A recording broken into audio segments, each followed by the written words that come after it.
Hi everybody, Mike here again. Today I'm going to show you just a few simple ways that you can use Google Classroom to set things up in your class, show you some of the features.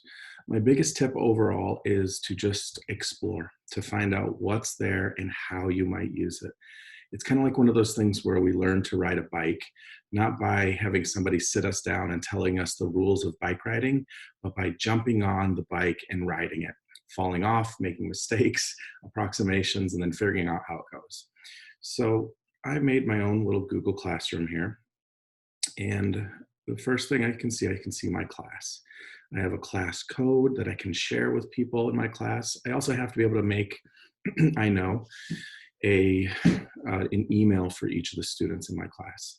So some of the things you'll see here is your general stream of things that are available, some classwork that you might have had or that you can create, the people in your class, or your grades.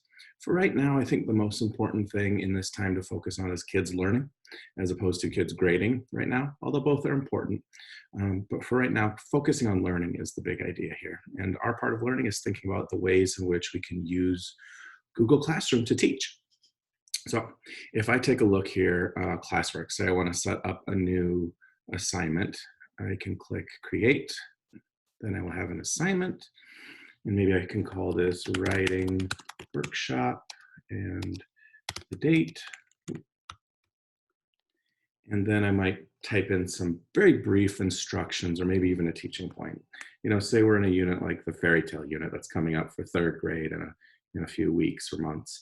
I might say today, or I might say, yeah, today I want to teach you that writers generate ideas for fairy tales by thinking of fairy tales they already know, and then changing story elements such as the character, right? You can change, you could say as much as you want. The point here is give some brief directions, thinking of a good teaching point maybe, naming a what, and then naming a how. And then you can add a bunch of other tools here. You could go down to Heinemann and get the charts for the unit. You can post anything that you want. If you have some other tools that you've created, you could snap a photo of it and upload it. And these could just be some helpful things that you could use. You could upload things from the internet. You can upload things from your own downloaded resources. And once those are uploaded all the way, students and families can also see them and use them for help. Here we are. Students can view the files, make a copy for each student, what have you.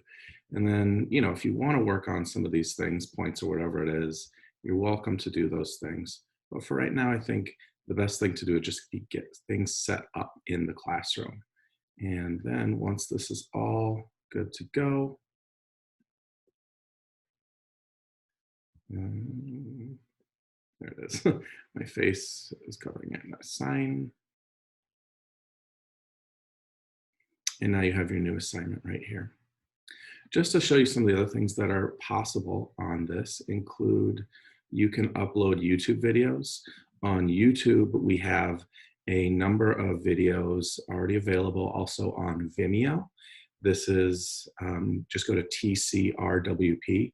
A lot of times you can just upload the videos that are already available there for students. And sometimes it's nice if it's, there we are, if it's something from YouTube, because it will connect nicely with Google Classroom since it's the same company. You can look at all of your different things. You can take a look at what grades students have. You can take a look at the students in the classroom, invite parents to have them help out. All of these are some basic capabilities for Google Classroom. But as I mentioned earlier, I think the big thing is just to play around with it. See what's there, see what's not there, and be okay to make mistakes. One of the most common sayings we're hearing in this time is that we're all building the airplane as we're flying it. And one of the things that we want to do is just give things a go, try things out, because the more we do that, just like as we rode our bike over and over and over again and fell down, we got better at it. So good luck. Have fun with playing around with Google Classroom.